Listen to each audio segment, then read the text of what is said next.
Hey guys, it's Helen Hartsmith here again from the Heart of the Witch's Path YouTube channel. I hope you're having a good day. I totally am. I've missed you guys fiercely.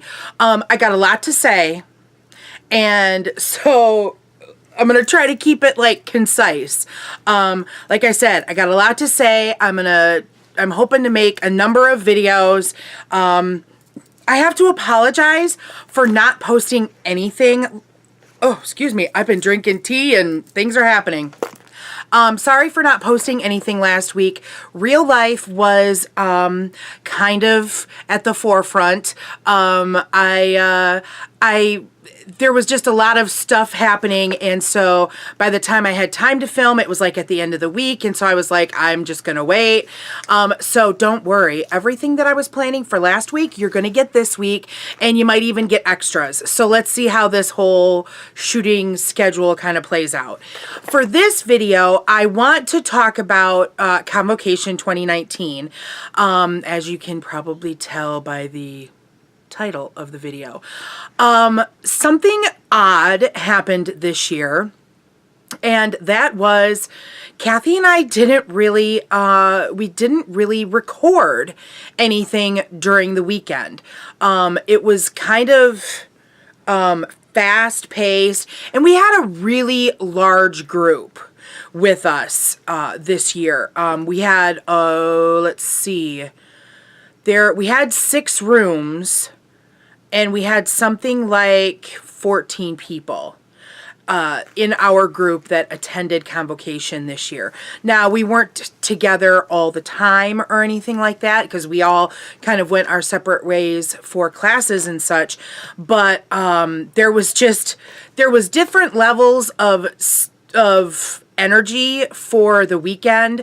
I know that Saturday night it was a really busy day for me because that's the day that my class was. And so by the time we finished dinner, I was wiped out, and I just kind of spent some time in my room, kind of like just chillaxing and stuff like that, because I was exhausted. So we didn't record little snippets at the beginning and the end of the day like we normally did. So unfortunately, well, actually, I think we filmed once. And that might have been Thursday. I don't even know if I've looked at that footage. If it's interesting, maybe I'll insert it. If not, I'm going to cover for you. I'm going to cover in this video how my ConVocation experience was. So unfortunately, we won't have Kathy's perspective, but we actually were in a number of the same classes this year. So I feel like we would be talking about the same thing anyhow. So I've got my notebook. I always take a notebook to ConVocation with me that I take notes on all of my classes. So I have that to kind of reference. And I also have the program book for this year. So ConVocation 2019. I think I've mentioned before that we're working through the Tree of Life right now as far as themes for ConVocation. And so this year we were dealing with Chesed. And so the theme was personal growth through intentional kindness, because Chesed is the sphere of mercy, or the sphere of compassion. So that kind of all makes sense. So I want to kind of open it up. So I'm just going to take you kind of quickly. Like, I don't want to spend an hour on this, and I'm sure you don't either, but I thought I'd give you some of the highlights of my weekend. Okay. So let's see. We didn't? Hold on. Oh, we did. Okay, so they've kind of switched ConVocation up a little bit. Usually on Thursdays, like when I first started going, Thursdays, there may have been like one section of class, or maybe not at all, because the opening ceremony was Seems like it was early. So maybe they did like drum circle or something like that. But it seems like a little different. It seems like they've added like a section of classes. So in this book, we've got like a little grid. So this is Thursday. And you've got the times down through here. And then these are all the different rooms. So there's 1, 2, 3, 4, 5, 6, 7, 8, 9, 10, 11. There's 12 rooms. So up to 12 classes are available at any given time slot. So let's see. The opening ceremony started at 7 o'clock, and we didn't go to the opening ceremony because there was a section of classes that started at 8:30. All the class sections are an hour and a half long. So there was an 8:30 class, and then there was a 10:30. So these actually had a little bit, the 8:30 had a little bit more time. Usually they put like a half an hour break between things just so you can traverse from one room to another. But they didn't do that at this point. So that's the Thursday evening. So we went to a panel discussion on ethics in spiritual leadership. And that discussion was led by Jackie Smith. I've talked about Jackie many, many, many times. She's the owner of, or one of the owners of Coventry Creations. They make some amazing candles. Check them out. And so she led this discussion, and it was basically, it was acting as a starting off point for talking about ethics in leadership for the pagan community. And there was a good discussion. I didn't end up taking a lot of notes because it was like a groundwork discussion, and there wasn't a whole lot that we talked about. We did set some ground rules, which I thought was really cool. Things like a willingness to be vulnerable about your feelings and attitudes. And I think that's really important when you're having a frank discussion in hopes of making change. We also talked about open-mindedness towards members, beliefs and opinions, so that's important too. A willingness to allow each person to share without fear of ridicule. And enthusiastic, I can't even read my own handwriting sometimes. That we all complete this class a little cozier. Okay, yeah, so like hoping to like come out of this with something positive. That's basically, whoa. Apparently I haven't looked at this since I took the notes. So very interesting conversation, as I said. And at the end of it, it was a pretty decent sized group, and there was actually someone that was present in the discussion that she volunteered, and well, she kind of put out there, hey, this is just the beginning of the conversation. Who wants to be involved with taking this outside of this room and starting a Facebook group and talking about ethics more. And so, of course, Kathy was there with me, and so was Michelle. And so I know that Kathy and I said yes.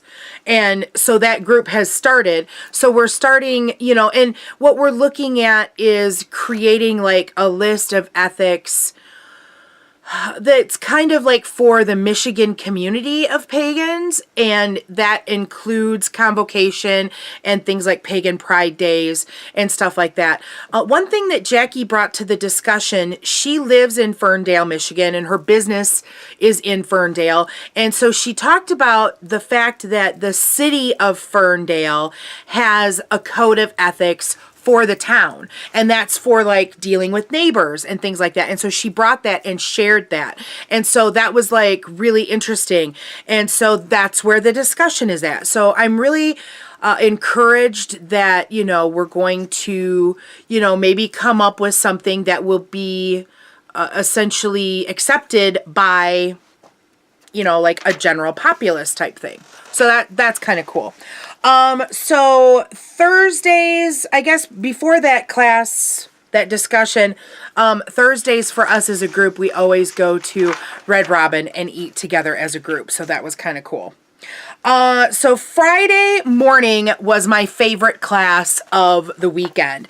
And that was a class by Elisheva. I've talked about her before. This is an amazing woman who was born and raised in Israel. And she has a lot of knowledge about Canaanite and the Hebrews. And so, like, a really, really cool thing that came out of the class for me is a definition, because, you know, we hear the Jewish people being referred to as Jews or Judean, or there's a lot of words for that. But then we also hear Hebrews being thrown around and stuff like that. And so she actually helped to define that Hebrew is a term used when that group of people were polytheists, so when they believed in more than one God. And Jews was a term that came into use when they became monotheist. So I thought that was really interesting, because yes, the Jewish faith did start off as a polytheistic spirituality.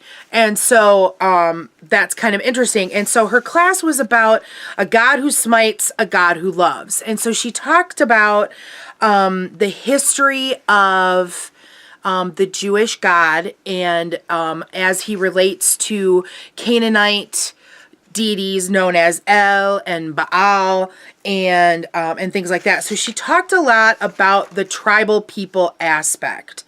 And I really, really enjoyed the class. As I said, it was my favorite one of the whole weekend. I took like 5 pages of notes in that class, and it was, I really got a lot out of it. So, the Canaanite pantheon is, it's kind of hard to find information about that pantheon and finding their stories. There's not a lot out there, and she's actually a scholar. And so she's got a real grasp and is able to share some like amazing stuff about those people as a group.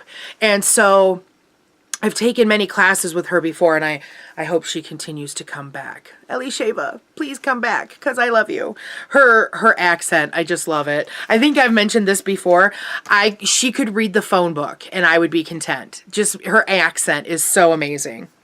So that was my first class on Friday. The second class that I went to was the language of symbolism.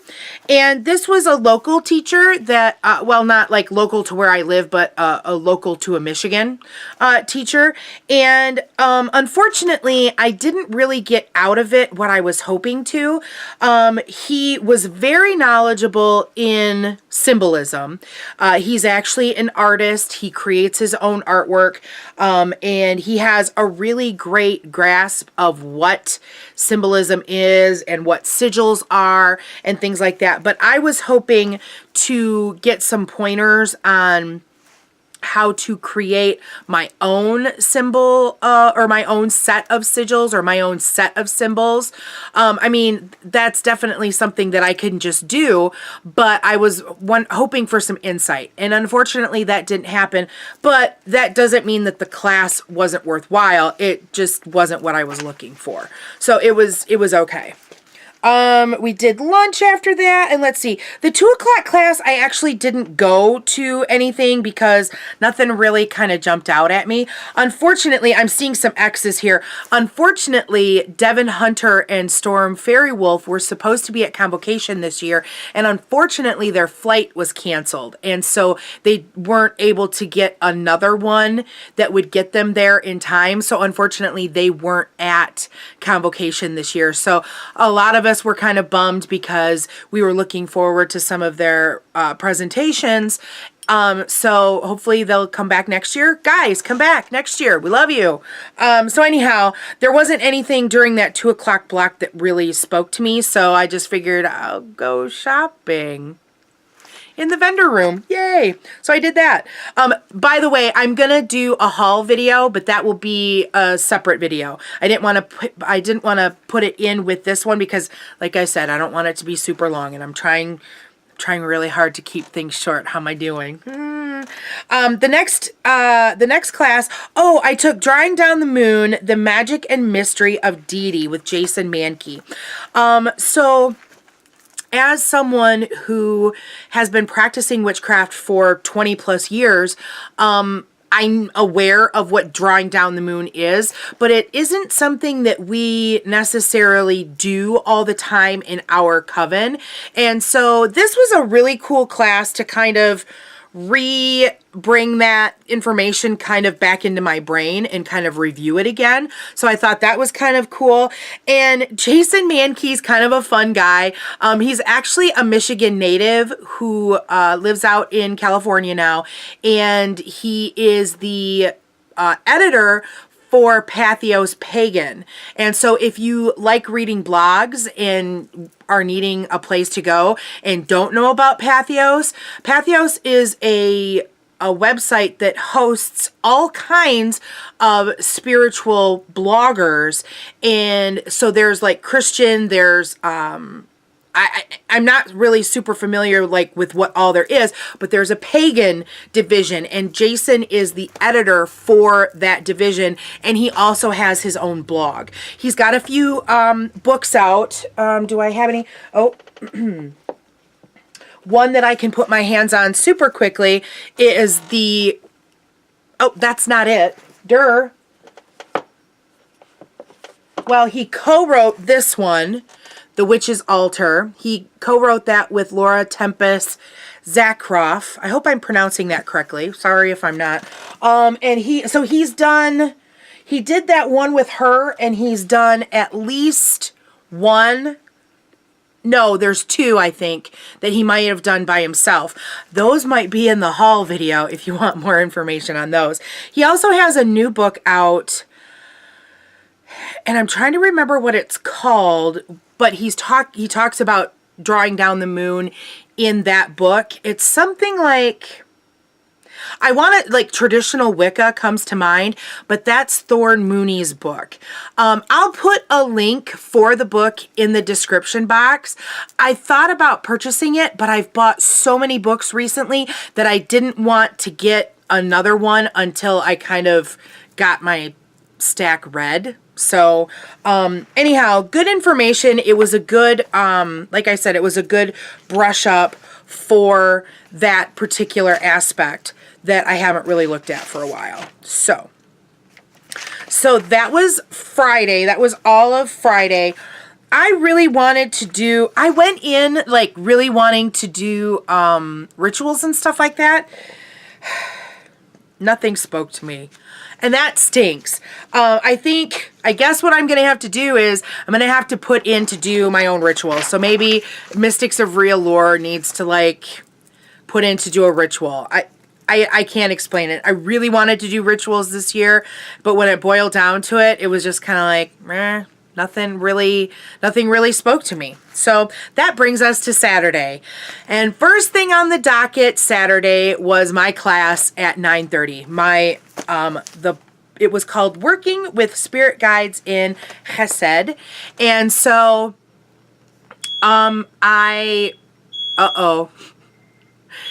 if you hear any beeping, that's our smoke alarm because the roomie is cooking dinner. So hopefully it's not burning. It stopped. So we've got a smoke detector that's really close to the kitchen, and I mean you can make toast and set the darn thing off. But at least we know we're not, having a house fire. So anyhow, my class, I was nervous about it, but I think it was a healthy nervousness, and I was really well prepared and things like that. So the class actually went very well.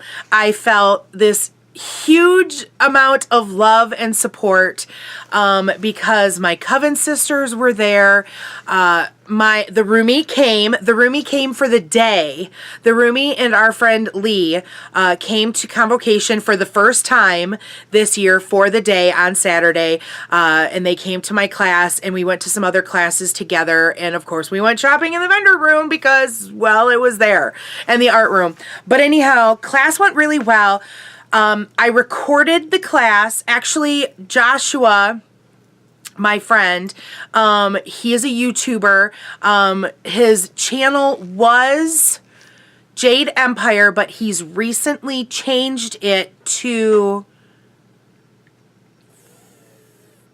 Jade Fairy, something like that. I will put a link in the description box. He's a really cool guy. We met at ConVocation for the first time last year, and he's great. I really enjoy his YouTube videos, and he's getting the hang of it and doing very well. So I will put a link down there. Anyhow, he manned the camera, so I do have a video of the class. It's about an hour, so I think what I might do is, I did not record the meditation for the class, we recorded the class, the lecture part. So I think what I'm going to look into doing, because I don't want to put the whole thing up, I think I'm going to split it into two. I haven't even had time to pull it off the camcorder yet. So my initial thought right now is that I'm going to split it into two if I can find a nice natural place to stop it in the middle. And I will put it up in two parts. So look for that, because I did check out the footage on the camcorder and it looks okay. So barring any craziness, look for that.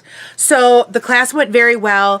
It was well attended. There were many people that said, please do the next sphere next year. So I will put in to do the, so next year we will be doing Gebura, the sphere of, I think it's Wrath, I think, just coming off the top of my head. So I will put in to do that class next year.